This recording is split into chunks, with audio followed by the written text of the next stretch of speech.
Ang isang lampa at ang isang dalaga ay nagtulungan, para labanan ang mga multo matapos silang makidnap at mapasukan ng kakaibang nilalang ang kanilang katawan. Nagsimula ang lahat sa isang normal na araw ng si Momo, isang kilalang pasaway na babae, ay iniwan ng kanyang boyfriend na mukhang pera. Kahit sinabihan siya ng masasakit na salita at sinipa pa sa tiyan bago iwanan, labis pa rin ang kanyang lungkot dahil ito ang kanyang unang nobyo. Pinagtatawanan siya ng kanyang mga kaibigan, nagtatanong kung ano bang nakita niya sa lalaking iyon. Sinabi ni Momo na kahawig daw ito ng paborito niyang artista, at matagal na niyang gustong magkaroon ng machong boyfriend. Habang naglalakad si Momo sa hallway ng paaralan, napansin niyang binubuli ang isang binata, kaya't umupo siya sa tabi nito at kinausap si Okaron, at agad na umiwas ang mga bully dahil walang may gustong makabangga kay Momo. Pagkatapos ay umalis siya ng puno ng pag-alala sa kanyang dating relasyon, at bigla namang dumating si Okaron at pasigaw na sinabi na alam niyang in love si Momo. Humarap si Momo at sinabing huwag siyang managinip ng gising, dahil kahit desperada siya ay hindi siya magkakagusto sa gaya ni Okaron. Pero ipinaliwanag ni Okaron na hindi ang kanyang sarili ang tinutukoy niya, kundi ang pagmamahal ni Momo sa pahayagan na may artikulo tungkol sa mga UFO. Nagalit si Momo at sinabihan siyang tumahimik dahil wala siyang pake sa mga alien, at kakahiwalay lang niya at wala siyang oras para sa mga kaartehang ito. Sinabi pa niya na kaya siguro walang kaibigan si Okaron ay dahil masyado siyang mapilit na tao, kaya't natameme si Okaron, ngunit agad namang napagtanto ni Momo na mali ang kanyang ginawa kaya pinulot niya ang libro at humingi ng tawad. Sinabi niya na hindi siya naniniwala sa mga alien, pero naniniwala siya sa mga multo. Tumawa si Okaron at nag-argumento sila kung ano nga ba ang totoo, at naghamunan sila na patunayan ito. Pagdating ng gabi, pumunta si Momo sa isang lumang ospital na sinasabing pinupuntahan ng mga alien. Sa kabilang banda, pinapapunta naman niya si Okaron sa isang abandonadong tunnel, na may pinaniniwalaan na may mga nagpapakitang mga multo.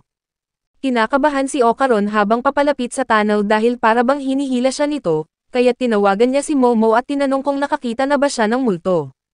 Sinabi ni Momo na hindi pa siya nakakakita, pero sigurado siya na totoo ang mga ito dahil ang kanyang lola ay isang albularyo. Bata pa lang siya ay tinuruan na siyang gumawa ng ritual tuwing lalabas siya ng bahay, kaya't kailangang nakataas ang kanyang daliri sa kanyang ulo habang naglalakad patungong paaralan. Aminado si Momo na palagi siyang nahihiya at madalas siyang pinagtatawanan sa ritual na iyon, at sa sobrang inis niya ay nakipagtalo siya sa kanyang lola at tumigil na sa pagsunod sa ritual. Ngayon ay napagtanto ni Momo na hindi siya galit sa kanyang lola, kundi sa mga lalaking nambabastos sa mga ginagawa ng kanyang sexing lola. Sinabi niya kay Okaron na masaya siya sa kakaibang trabaho ng kanyang lola, kaya't gusto rin niyang maniwala sa mga multo. Matapos ikwento ang lahat ay tinanong niya si Okaron kung bakit interesado siya sa mga alien. Sinabi ni Okaron na wala naman siyang dahilan, gusto lang talaga niya at agad itong naintindihan ni Momo. Sa ilang sandali ay biglang nakakita si Okaron na mga bakas ng dugo sa sahig, na huminto mismo sa kanyang kinatatayuan. Nang lumingon siya ay laking gulat niya nang makita ang multo ng isang matandang baliw, na nagsasabing kukunin niya ang kanyang pototoy, at hahayaan niya si Okaron na mabuhay. Dahil sa takot ay tumakbo siyang sumisigaw, kaya't tinanong siya ni Momo kung anong nangyari, at sinabi ni Okaron na nakakita lang siya ng matandang bastos na babae, at pilit niyang tinatanggi na multo iyon. Sinabihan siya ni Momo na huwag tumakbo, dahil kapag nahuli siya ni Torbo Lola ay tatamaan siya ng sumpa habang buhay. Sa kasamaang palad, huli na ang lahat dahil nahuli agad si Okaron ng multo, at narinig na lang ni Momo ang mga sigaw ni Okaron bago tuluyang na-disconnect ang kanyang tawag at naging pula ang screen ng cellphone niya. Alam niyang nasa panganib si Okaron kaya't agad siyang tumakbo para tulungan ito, pero biglang namatay ang ilaw, at may lumitaw na tatlong kakaibang nilalang. Sinubukan ni Momo na tumakas, pero nahuli siya ng mga lalaki at nagising siya na nakagapos sa isang espesyal na upuan. Inamin ng tatlong lalaki na sila ay mga alien mula sa planetang Serpo, isang lugar na puro lalaki lang ang naruroon. Dahil sa labis na paggamit ng kanilang organismo ay nawala na sa kanila ang kakayahang makaramdam ng emosyon, kaya't pumunta sila sa planetang Earth para humanap ng mga babae na makakatulong upang gumawa ng panibagong lahi. Ang isa sa mga alien ay biglang naglabas ng kakaibang pototoy, dahilan para mapasigaw si Momo at ginamitan siya ng hypnosis at nawalan siya ng malay. Bago sila makapagsimula sa kanilang operasyon ay tumunog ang cellphone ni Momo, at nang sinagot ito ng isa sa mga alien ay biglang lumabas si Torbo Lola at sinipa ang alien palayo, at kinagat ang bayag ng isa pang alien na lumipad sa lakas ng tama. Bagamat naguguluhan, natuwa si Momo na makita siya kahit na ang katawan ni Ocaron ay sinapian na ng multo. Pagkatapos ay nakiusap si Momo na tulungan siya, pero si Turbo Lola ang gumagamit sa katawan ni Ocaron. Kasabay nito, nagbago ng anyo ang mga alien at umatake, pero mabilis na umilag si Turbo Lola at winasak ang katawan nito. Inatake siya ng huling alien gamit ang malakas na atake at itinapon siya sa pader, at sa sandaling nabawi ni Ocaron ang kontrol sa kanyang sarili, nakiusap siya sa mga alien na palayain si Momo. Sinabi niyang noon pa man ay gusto na niyang maging kaibigan ang mga alien, dahil wala siyang tunay na kaibigan, at paulit-ulit siyang nagtangkang makipag-ugnayan sa kanila mula pagkabata, pero hindi sila nagpapakita kailanman. Lagi siyang binubuli ng mga kaklase niya at parang wala siyang halaga sa iba, hanggang dumating si Momo at trinato siya na parang tunay na tao. Dahil sa kabaitan ni Momo, nangako si Ocaron na ililigtas niya ito kahit kapalit pa nito ang pagiging isang halimaw. Muling naging multo si Ocaron, pero agad siyang binaril ng alien at pinilit bumalik sa pagiging tao, at napagpasyahan ng alien na itapon siya dahil wala raw silbi ang mga lalaki sa kanila. Sinimulan nitong manipulahin ang isipan ni Momo, at habang lumalaban siya, naalala niya ang payo ng kanyang lola na palayain ang enerhiya mula sa tuktok ng kanyang ulo. Nagtataka si Momo kung bakit bigla niyang naalala iyon, pero sinubukan pa rin niya, at nang pinakawalan niya ang kanyang kai ay biglang nabasag ang aparato na pumipigil sa kanya. Dahil dito ay nagulat ang lahat, at doon niya napagtanto na matagal na siyang inihanda ng kanyang lola para sa sandaling ito. Naramdaman niya ang lakas sa kanyang katawan, at sa isang malakas na sipa ay napalipad niya ang alien papuntang buwan, na siya palang tunay na anyo ng kanilang sasakyang pangkalawakan. Sa pag-aakalang tapos na ang laban, sinabi ni Momo na kailangan na nilang tumakas, ngunit bigla siyang inatake ni Ocaron, na nasa ilalim ng kapangyarihan ni Turbo Lola. Sinabi ni Momo na pakawalan niya si Ocaron, at sa lakas niya ay naitaboy niya ang matanda palabas ng katawan nito, ngunit si Ocaron ay nagsimulang magpumiglas sa matinding sakit. Sa ilang sandali, ipinahayag ni Turbo Lola na hawak pa rin niya ang pototoy ni Ocaron, at habang hawak niya iyon ay kontrolado niya ang katawan ito. Pinilit ni Momo na ibalik ang pagkalalaki ni Ocaron, ngunit hinamon siya ni Turbo Lola sa kanyang teritoryo para sa isang patas na laban kung gusto niyang iligtas si Ocaron. Sa kabilang banda ay bumulusok pababa ang sasakyan ng mga alien at tumama sa gusali, ngunit nakaligtas si Momo at Ocaron. Makalipas ang ilang sandali, ipinasok ni Momo ang kanyang enerhiya sa katawan ni Ocaron upang manatili siyang tao, at napagtanto nila na totoo nga ang mga alien at multo, dahil nasangkot na sila ng husto. Tinanong siya ni Ocaron kung paano nila matatanggal ang sumpa, at sinabi ni Momo na kailangan nilang bugbugin si Turbo Lola para lumayas siya. Naglakad palayo si Ocaron at naghubad ng mga damit, at ipinasuot niya ito kay Momo at sinabing umuwi na siya. Nang tumanggi si Momo na iwanan si Ocaron, tinanong siya ni Ocaron kung sigurado siya dahil isa lang naman siyang walang kwentang lalaki. Sa pagkakarinig ni Momo, parang gumuho ang kanyang mundo dahil iyon ang eksaktong linya ng paborito niyang aktor. Dahil sa kilig ay pinilit niyang pakalmahin ang kanyang sarili at tinanong niya ang buong pangalan ni Ocaron. Nang sinabi nito na Ken Takakura ang kanyang pangalan, nabigla siya ng husto dahil katulad ito sa pangalan ng paborito niyang aktor. Hindi niya matanggap ang katotohanan, kaya't nagsimulang magwala si Momo sa sahig, at pilit na kinakalimutan ang kanyang narinig. Sa gitna ng kaguluhan, muling nakakakuha ng kontrol si Turbo Lola sa katawan ni Ocaron. Nagmadaling humingi si Ocaron ng espiritual na enerhiya mula kay Momo, ngunit bigla siyang pinalipad nito gamit ang kanyang kapangyarihan. Pagkatapos ay sinabi ni Momo na kailangan nilang magtakda ng mga patakaran kung gusto nilang magtulungan. Una sa listahan, bawal banggitin ang tunay na pangalan ni Ocaron, kaya tatawagin na lang niya itong Ocaron dahil miyembro ito ng occult club. Walang nagawa si Ocaron kundi ang pumayag, at habang pauwi sila sa syudad ay nag-aasaran pa rin sila. Pagsikat ng araw, inanyayahan ni Momo si Ocaron sa kanilang bahay, ngunit kailangan daw nitong maligo at magpalit ng malinis na damit, at humingi ng tulong mula sa isang eksperto na si Ed Calwag. Ngunit bago pa sila makapasok, binalaan siya ni Momo na galit ang kanyang lola kapag may lalaking dinadala siya sa kanilang bahay, at halos mapatay nga raw nito ang dati niyang nobyo. Dahil doon ay kinabahan si Ocaron, at pagpasok pa lang nila sa gate ay bigla siyang nasunog. Dahil sa kaba, itinapon siya ni Momo sa kanal, at doon niya natuklasan na mayroong nakalagay na pangontra sa masasamang espirito kaya't nagliyab si Ocaron. Agad itong tinanggal ni Momo para makapasok si Ocaron, at doon lang niya napansin na nag-iba ang ayos ng kanyang buhok matapos itong masunog. Pagkatapos ay pinapapasok niya ito sa kanilang bahay, at buti na lang ay wala ang lola niya, ngunit pinaghintay niya ito sa labas ng kwarto habang siya ay nagbibihis. Ngunit nang huminto si Momo sa pagbibigay ng enerhiya sa katawan ni Ocaron, nagsimulang maging multo si Ocaron at biglang sumugod sa kanyang kwarto. Pinatalsik siya ni Momo at sinabihang huwag tumingin habang siya ay nagbibihis, at pagkatapos magpalit ng damit, binigyan niya si Ocaron ng lumang damit pero nahihiya pa rin ito sa loob ng kwarto ng babae. Bigla siyang tinanong ni Momo kung totoo ba ang sinabi ni Turbo Lola, kaya't agad na tinignan ni Ocaron ang kanyang pototoy, at sa kanyang pagkabigla ay totoo nga na nawalan na siya ng 2 itlog.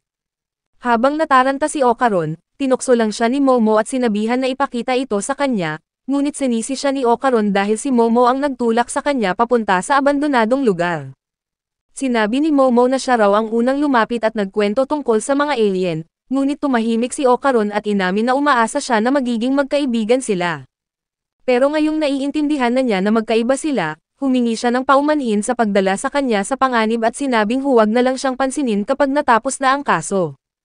Nalungkot si Momo at sinabi na kung palagi siyang nagtataboy ng tao, hindi siya magkakaroon ng kaibigan. Lumapit si Momo at sinimulang kausapin si Ocaron para mapatawa ito, pero tinawag siya nitong pangit. Dahil dito ay nagalit si Momo, ngunit sinabi ni Ocaron na ang mga sinasabi niya ay nakakasakit sa kanyang sensitibong puso. Habang nagtatalo sila ay biglang tumunog ang doorbell, at akala ni Ocaron ay dumating na ang sexing lola ni Momo. Sinabihan ni Momo si Ocaron na manahimik dahil hindi ganon ang tunog ng kanilang doorbell.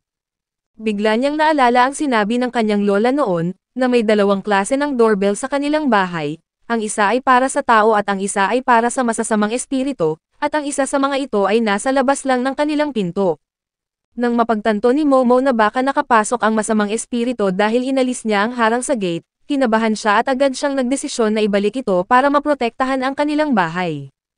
Sinabihan niya si Ocaron na manatili muna sa labas ng kanilang bahay hanggang sa dumating ang kanyang lola. Ngunit paglabas nila, biglang dumilim ang langit at lumabas ang makakapal na pader sa paligid ng bahay at hardin. Sa mga sandaling ito ay nataranta sila, at napagtanto nila na hindi na nila maibalik ang harang sa gate dahil naging bahagi na ito ng pader. Kasabay nito ay biglang nagdurugo ang kanilang ilong, at nang tiningnan ni Momo ang paligid ay nakita niya ang isang dambuhalang halimaw na nakabiting patiwarik sa itaas ng kanilang bahay. Tinawag sila ng halimaw na masasamang sinungaling at tinangkang suntukin sila, ngunit tinulak ni Momo si Ocaron para mailayo, kaya't ang harang at ang pader ang tinamaan ng halimaw.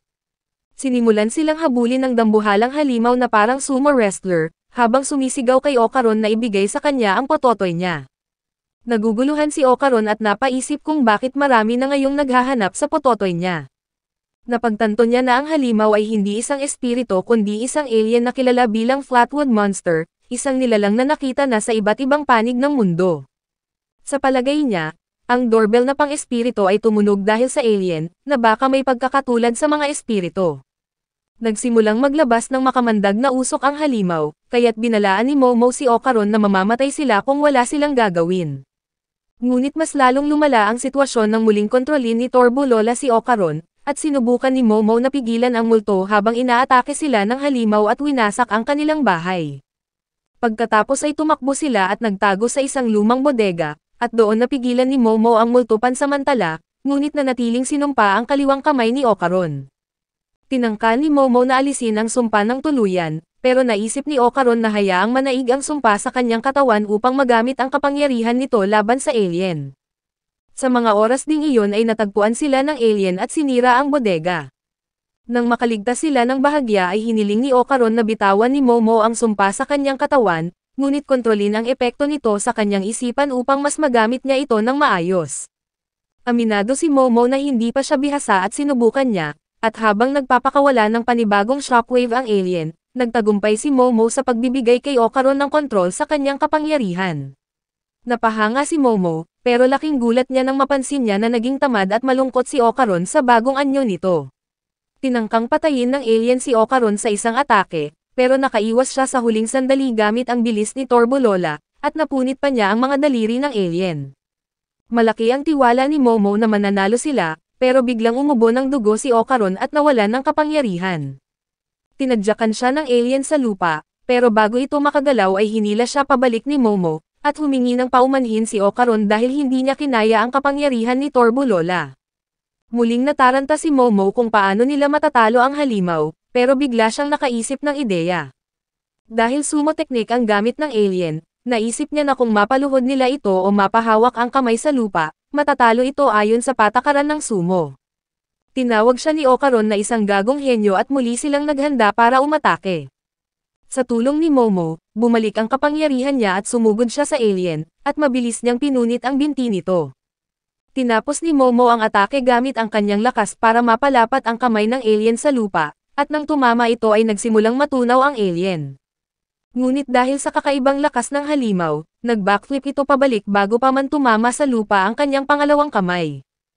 Hinawakan ng halimaw si Momo at itinapon siya sa pader, at nagsimulang kainin ng sumpa ang katawan ni Ocaron ngunit bigla itong huminto. Nang lumingon si Ocaron kay Momo, nagulat siya nang makitang lumalaban pa rin ito kahit sugatan na siya, at tinawag ni Momo ang alien na mandarayang nilalang, dahil lumalaban pa rin ito kahit halatang talo na.